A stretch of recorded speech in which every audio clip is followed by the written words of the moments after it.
Okay, let's unpack this. Today, we're doing a deep dive into a source you shared with us, the book Master Your Thinking by Thibaut Mires. That's right. And our mission here is, well, pretty straightforward, but really crucial. Taking the core ideas from this guide and distilling them down, really getting to the heart of what they mean. Yeah. It's all about helping you, our listener, gain a clear perspective on how your internal world, how you think, profoundly impacts your external results. Because isn't that the truth? We all have these big visions, these things we want to achieve. Yeah. Maybe launching a project, changing careers, something like that. Right, building a specific kind of life. But sometimes you look around and the progress just isn't there. Or maybe it feels, I don't know, frustratingly slow. And this source makes a really compelling case that the bottleneck isn't always a lack of effort or even opportunity, but Right. often it's a misalignment. And misalignment. Yeah, it suggests the key isn't just in what you do, but how aligned your thinking is with reality itself. Huh. It promises a practical path, then, to close that gap, to make your internal map, let's say, more accurate. Exactly. Which in turn helps you navigate the external world more effectively and, achieve tangible results. It touches on that fundamental truth, the law of cause and effect. Right. Certain actions lead to certain outcomes. Predictably. And to make that law work for you, you need an accurate model of reality. That's the absolutely crucial skill this book highlights right from the start, building that precise map. Okay, so let's start there. What happens when our thinking isn't accurate? The source calls this part one, the cost of inaccurate thinking. Well, the premise is simple, but it's powerful. We aren't always thinking straight. I mean, it's incredibly difficult to hold a perfectly accurate picture of the world in our heads. Just too many variables. Too many variables, conflicting signals, and let's be honest, our own brains are full of biases and little mental shortcuts that distort things. So if our thinking isn't accurate, what's the cost? What does that actually mean for us? Well, it directly leads to poor decisions. Simple as that. If your map of the territory has, say, mountains where there are plains, you're going to choose the wrong route. Makes sense. You won't get to where you want to go optimally, or maybe not at all. It just prevents you from achieving your best results. The book has some really relatable examples of these costs, like making negative assumptions without actually checking if they're true. Ah, yes. That story about the friend. Right.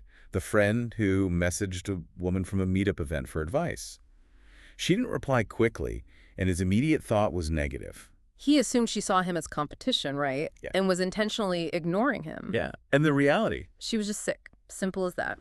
When she felt better, she replied, completely normally, no hint of competition. It's such a clear illustration of that core message. Avoid jumping to negative assumptions. Exactly.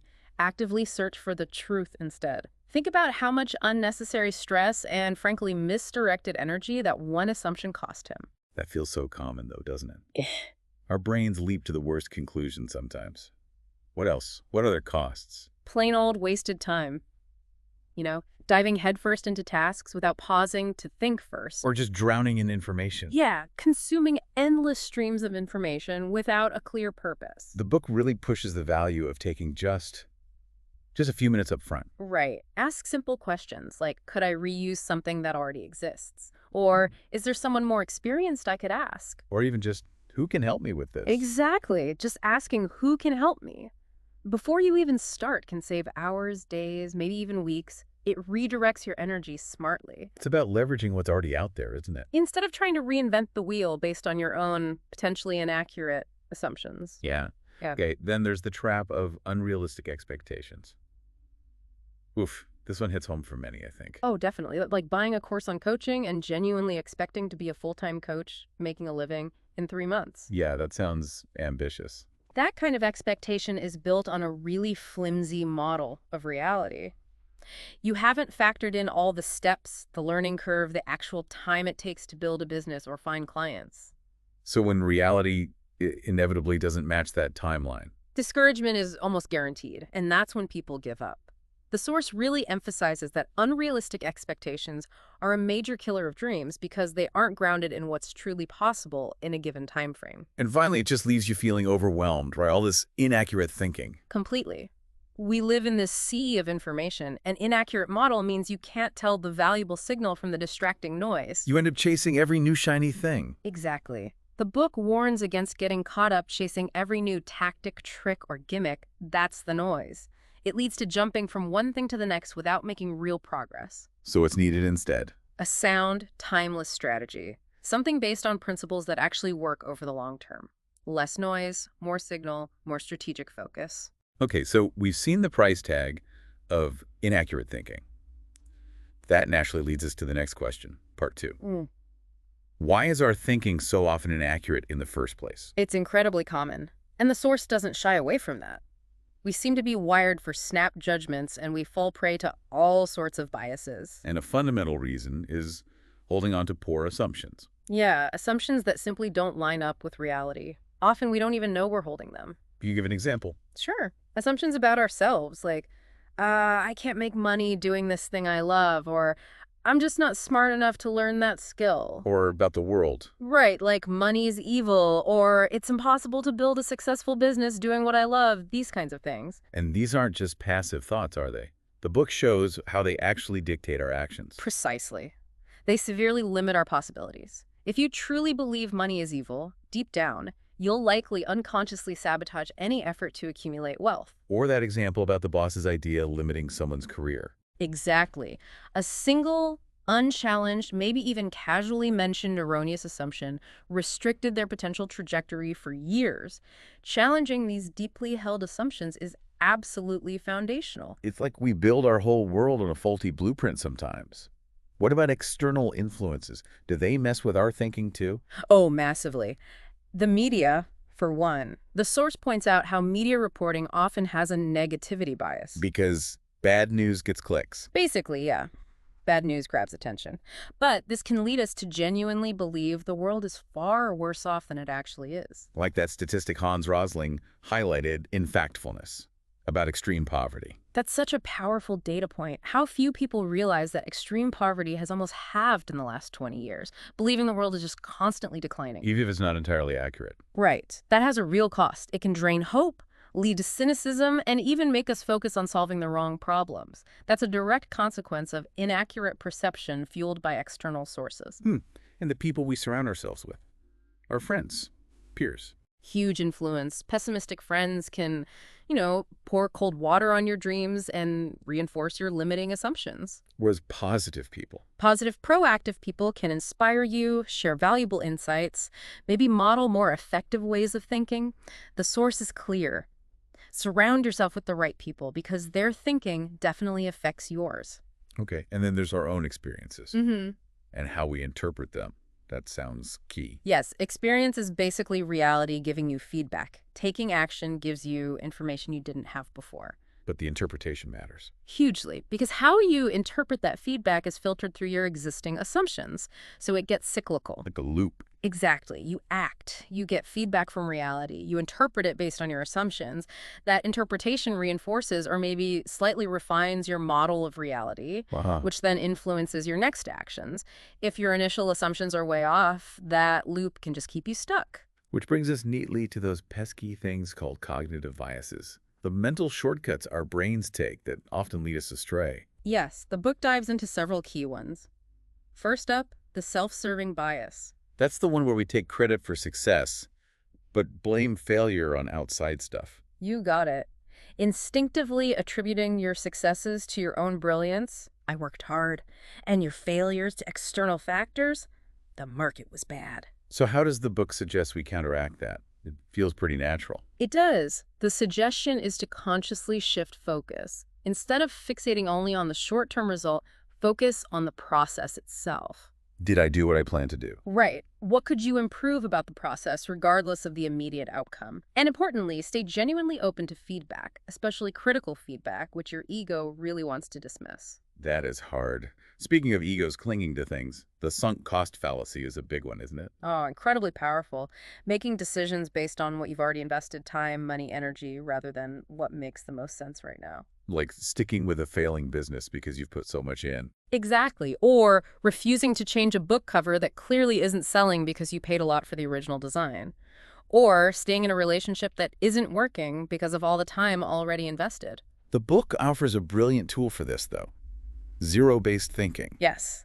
Ask yourself, knowing what I now know with all the information I have today, would I still choose to start this or continue this today? That forces you to look at the present. With fresh eyes, yeah. Detached from that past investment. Okay, next bias. The planning fallacy. I think I'm guilty of this one. We probably all are, underestimating how long tasks will take or how many resources you'll actually need. Which leads to unrealistic timelines and frustration. Always. So how do you fix that? Just The guess better. If only. The source suggests a few practical things. A simple rule of thumb. Double your initial time estimate. Might sound crazy, but often more realistic. Or look at others. Even better, use benchmarks. Find people who have successfully completed similar projects. Get data from reality, not just your optimistic brain.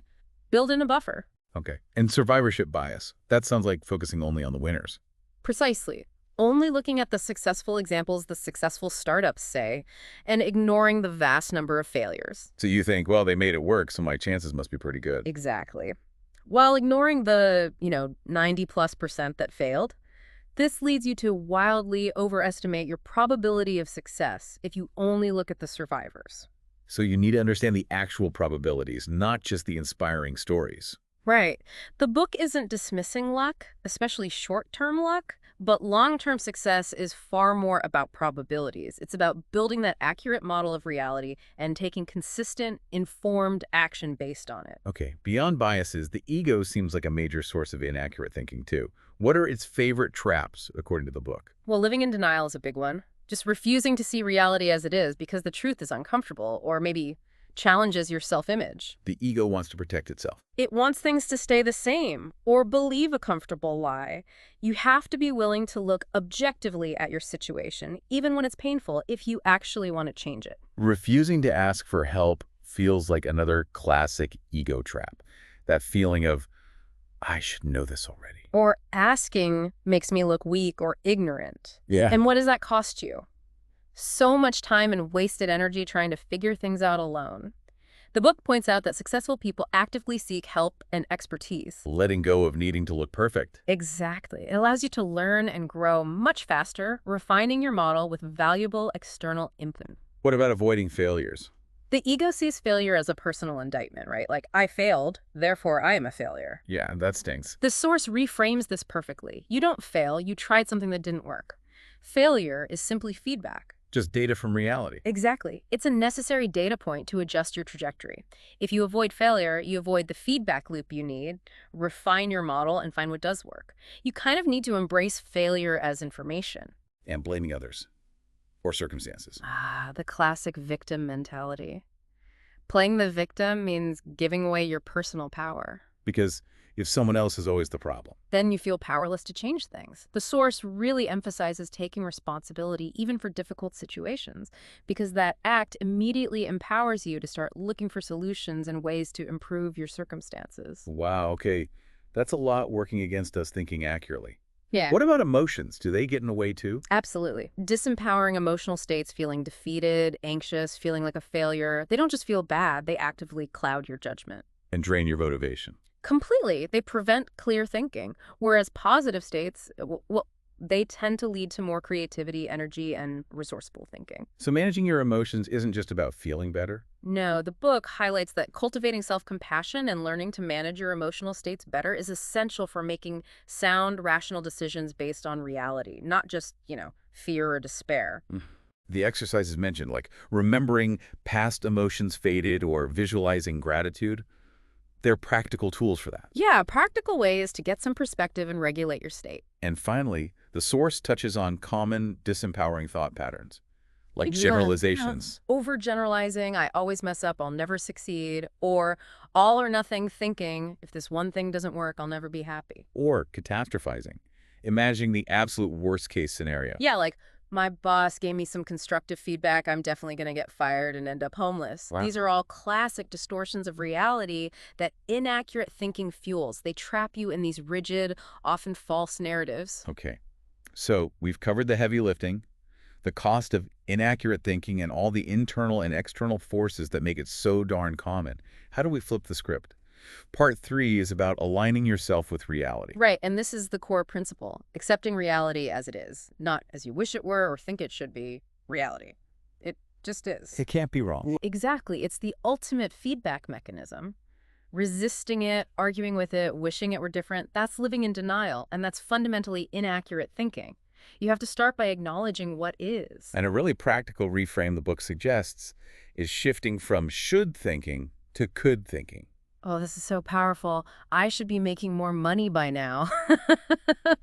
That's a judgment, right? Often based on a flawed expectation, and it leads to feelings of inadequacy. But I could be making more money. That immediately opens up possibilities. It shifts your brain from judgment mode to problem-solving mode. Okay, how could I make more money? It empowers action. So how do you start building that more accurate model? It sounds like it begins with digging into your assumptions. Exactly. Uncovering and refining them. You have assumptions about everything, your goals, how the world works, what's possible for you. The author gives his own examples. Like thinking his book would be a bestseller just by getting on TV. Right. Or thinking that simply caring about his readers was enough to succeed. Those were weak initial assumptions. And they led to wasted effort. Precisely. If your starting point is based on a faulty assumption, everything you build on top of it is going to be shaky. So how do you revise them? By constantly asking, what do I really know for sure here? And what is actually factually true about this situation? Like the example of aspiring writers needing to research how full-time writers actually make a living. Yes. Not just guessing or holding on to some romanticized notion. Get the real data. So it's about getting out of your head and into the real world. Testing things. Absolutely. Gathering feedback from reality is non-negotiable, not just from supportive friends who might, tell you what you want to hear. But from strangers. Testimony. Yes. Do people not only say they like your idea, but are they willing to actually spend money on it? That's a whole different level of feedback. Reality talking. Interviewing experienced people or role models is another way the book suggests. Invaluable. And the book suggests asking specific, high-leverage questions. Not just, how did you do it? But maybe, knowing what you know now, what would you do differently to succeed faster? Or, what single activity gave you the best results? Exactly. You can do this directly, or you can learn from virtual mentors by really studying books, interviews, articles from people who've achieved what you want to achieve. And detailed research. The source stresses finding the highest quality information. Yeah, this is critical. Books by proven experts, rigorous research papers, not just, random blog posts or some guru on social media. The garbage in, garbage out principle. Exactly. Information overload from low-quality sources just reinforces inaccurate thinking. You need good inputs. Like the author learning from successful indie authors in that 20 books to 50 key group. About the actual business side. Yes, that's a great example. Yeah. He learned that writing more books was a core strategy for many successful indie authors, which kind of goes against the common write one perfect bestseller myth. That specific, high-quality, applicable knowledge. It shows the power of digging into where the results actually come from, not just following generic or outdated advice. And crucially, the book talks about selecting information that's applicable to you. Oh. Does the advice fit your current experience level, your strengths, your personality? Right, a strategy that works for a super extroverted salesperson might be a terrible fit for an introvert. Exactly. Or if you read about some advanced marketing technique, but you don't even have the foundational stuff in place yet, it's not applicable yet. And there's another key filter mentioned. Yes. Do you genuinely want to take action on it? Or is it just something you feel you should do? Your motivation matters immensely. That's a good point. Wow. And information can get outdated, too. Oh, definitely. Especially anything tech-related. Always check the creation date of your sources. Is this advice still relevant today? Okay. The book also loops back to listening to your emotions here, which feels a bit counterintuitive when we're talking about rational, reality-based thinking. It might seem that way at first. But while logic helps identify possibilities, our emotions often drive our actual decisions and, crucially, our follow-through. Like the film producer example. Right. He knew logically that pursuing TV commercials made financial sense for his business, but he just had zero genuine interest in doing it. He wasn't motivated. So forcing it wouldn't have worked long term. Probably not. Forcing action on something you have no real emotional connection to is often a path to burnout or just giving up. Your genuine interest, your emotional drive, that's feedback from reality too. It tells you what you're actually likely to sustain action on. Okay, so aligning with reality involves accepting what is, asking the right questions, getting real-world feedback, doing quality research, filtering for applicability, and even tuning into your deeper motivations. Yes, it's about constantly refining that mental map based on solid data and self-awareness. The book also revisits some common misconceptions in this section just to reinforce the need to keep updating your model. Like believing simply caring about your goal or your audience is enough. When reality says, caring is nice, but consistent action and actually producing quality work are what get results. Or believing you're just one breakthrough away. When reality usually shows it's sustained, often incremental effort that builds success over time. Or thinking, I'm already good enough. When reality suggests continuous improvement is always possible and usually necessary, like the author realizing he needed to go back and improve his old blog posts based on what he'd learned later. This refined understanding of reality then helps you create an effective process. Right. Identifying the key tasks, the vital few things that actually move the needle. The book mentions the big 5 moves concept. What are the, say, 5-ish most important activities you need to consistently focus on? Like Brendan Burchard's strategy for hitting the NYT bestseller list. Specific actions. Exactly. An effective process isn't necessarily easy, but it directs your limited energy towards what actually works, based on your best understanding of reality. And that leads directly to the importance of strategy. Absolutely vital. Having a clear strategy does 2 crucial things. It tells you what to do, based on your accurate model and effective process. And, maybe more importantly, Tells you what not to do. avoiding the shiny object syndrome. Precisely that. The example of the book marketer webinar listing just endless scattered tasks versus the author's focused strategy. Writing, running ads, building an email list, simple, focused. So strategy helps you focus limited time and energy. On a few high-leverage activities for long enough to actually see results, not jumping around constantly. Which connects directly to our bias towards short-term thinking, doesn't it? It really does. The law of long-term thinking is so critical and honestly often overlooked because of this bias. We tend to wildly overestimate what we can achieve in, say, a year. Leading to those unrealistic expectations we talked about. Exactly, but we dramatically underestimate what's possible in 5 or 10 years with consistent, focused effort. Life's a marathon, not a sprint, as they say. So how do you manage that tension? Wanting results now, but needing patience for the long game. The book suggests a kind of duality. Be impatient in the short term, set deadlines. Focus intensely on your key tasks for today or this week. Get things done. But be patient. Be patient in the long term. Trust that consistent, accurate effort applied over years will compound.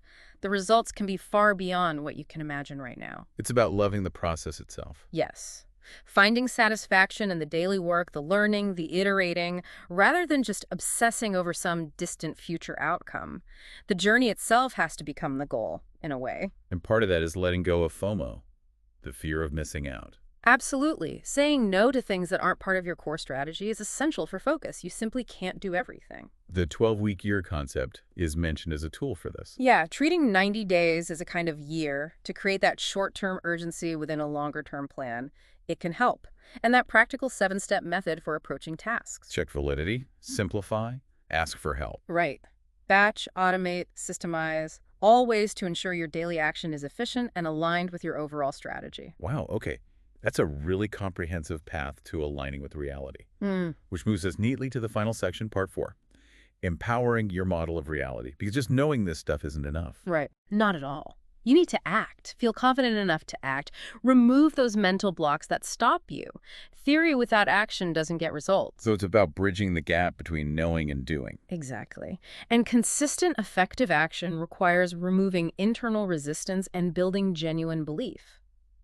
A key part of this, according to the source, is designing an empowering environment. Environment, you mean like my desk setup? Well, that's part of it. Optimizing your physical space for focus is important, definitely. But the source puts a lot of emphasis on your social environment, too. The people around you. Yeah. They profoundly influence how you think, how you feel, and ultimately, how you act. So dealing with negative people, that sounds necessary, but maybe awkward? It can be. The advice is practical, though. You can try asking for their support, explaining what you need, or if that's not really possible or helpful. You might need to limit contact. Yeah, you might need to reduce the time you spend with them, or simply choose not to share your specific goals and dreams with them if they tend to shoot them down. And the flip side. Actively surrounding yourself with positive, like-minded people, it's incredibly empowering. Join groups, online or offline. Create connections.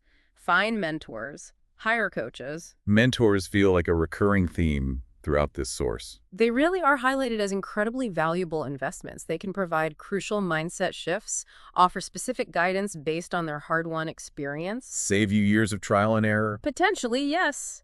And open up networks. Even virtual mentors, like we mentioned, learning deeply from books and interviews, offer immense value. They're often a great investment of time. And the digital environment. That's just as crucial these days, isn't it? Oh, it's a major source of inaccurate thinking and distraction for most of us.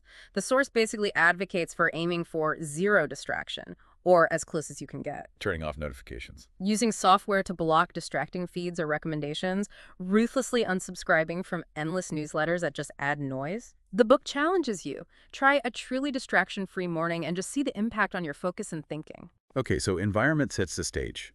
What's the glue that holds it all together? Right. What gives you the power to act within that environment? Self-belief.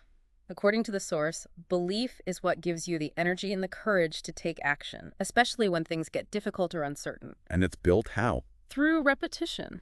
Similar to how limiting beliefs often get programmed in childhood, through repeated exposure and acceptance, you can consciously build empowering beliefs the same way. The source introduces a really powerful meta-belief here, doesn't it? Yes.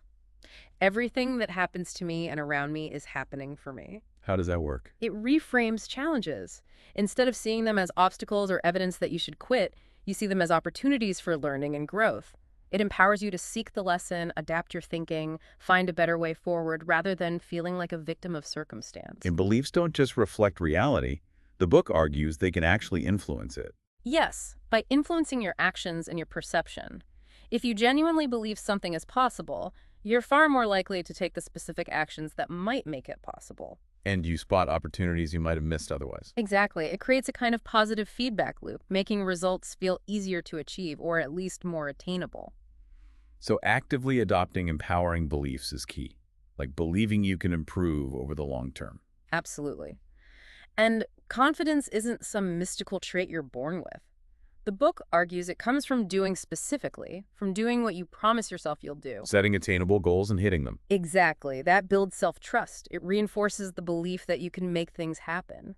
The author's own example of consistently hitting his book writing and income goals, step by step, built his confidence over time. And challenging those limiting beliefs we talked about earlier, like the money ones. Vital. Consciously replacing something like money is evil with empowering self-talk like, the more money I make, the more value I can provide, or the more people I can help, that shifts your internal narrative and opens up new possibilities. Visualization and affirmation are mentioned as tools for this too. Yeah, as ways to reprogram your subconscious. Repeating an emotionalized vision of your desired future can help program your mind to notice different things, take different actions, and essentially become the person who achieves that vision. The book also links this empowerment piece to cultivating self-compassion. Why is that important here? It's crucial because our brains have that built-in negativity bias we mentioned. They're wired for survival, not necessarily for happiness or peak performance. We feel criticism more strongly than praise. Generally, yes. The pain of rejection or failure can feel very threatening, even if it's not actually life-threatening anymore. And hedonic adaptation, that idea that our happiness levels tend to return to a baseline even after major positive or negative events. Like the lottery winner accident victim studies. Exactly. It shows we can't just rely on external circumstances for lasting happiness or resilience. You have to actively manage your internal state. Your brain isn't naturally optimized for happiness or bouncing back easily. It's optimized for spotting threats. Self-compassion helps counteract that harsh inner critic. Okay, and finally, empowering your reality model helps you expand your field of opportunity, almost like actively generating luck. Yeah, the source views luck less as purely random chance and more as something you can, well, manufacture to some extent. Oh. It sees it as a byproduct of consistent action, repeatedly thinking about what you want, keeping it top of mind, making your intentions known in various ways, broadcasting desires, and constantly learning from feedback. It's that action, feedback, assumption, action results loop again. Doing that consistently increases your surface area for lucky encounters or opportunities. Asking empowering questions feels like part of that manufacturing process. Definitely. Questions like, how can I do this? What steps could I take? What if I can make this work? They shift your focus from limitations to possibilities. Using your imagination constructively. Yes.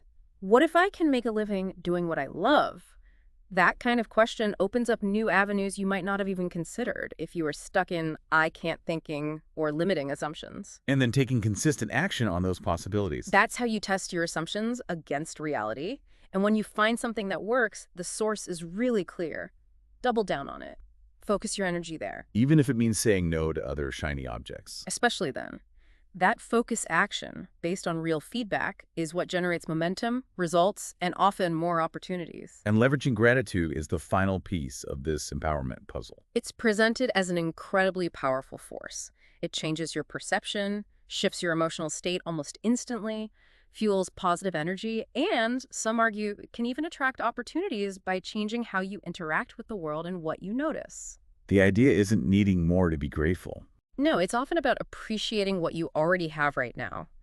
Basic comforts, health, relationships, opportunities previous generations might have fought for, even simple things, like the chair you're sitting on. The book offers practical gratitude exercises too, right? Like writing lists. Yeah, writing lists, actively thanking people, even difficult ones as a challenge, consciously appreciating everyday objects using guided meditations, simple practices to actively cultivate that state. Why?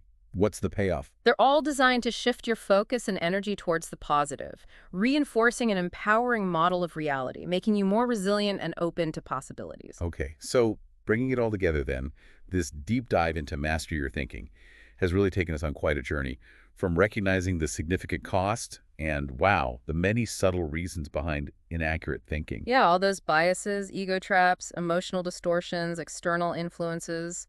It's a lot. Through the practical steps of aligning your internal world with external reality. Accepting what is, rigorously refining your assumptions through feedback and research.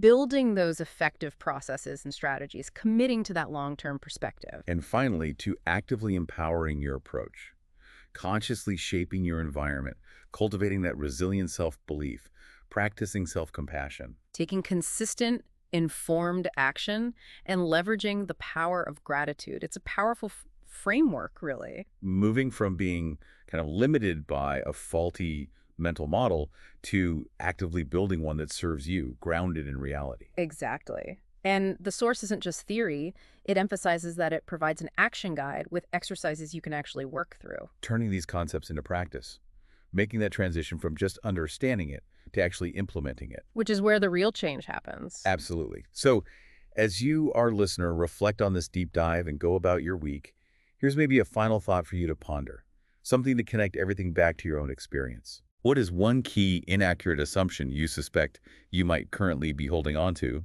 maybe unconsciously, that could be limiting your possibilities right now? Or thinking about all those biases and ego traps we discussed. What's the single biggest one you suspect is holding you back? And maybe, what's one small, concrete action you could take this week just to start challenging it? Exactly. Something to think about.